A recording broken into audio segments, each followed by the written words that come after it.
اوریانا: خواهش میکنم امو. هنوز هم میخوام از شما چیزهای زیادی بپرسم.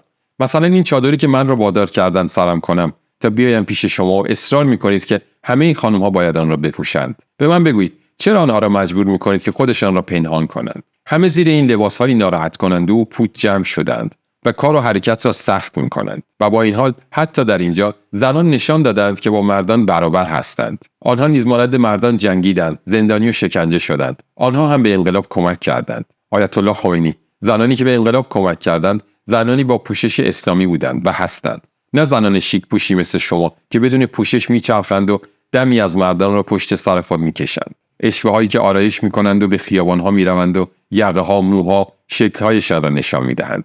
آنها با شاه نجنگیدند. آنها هرگز کار خوبی انجام ندادند. آنها نه از نظر اجتماعی، نه سیاسی و نه حرفه‌ای نمی‌دانند چگونه مفید باشند و این به این دلیل است که آنها با آشکار کردن خود حواس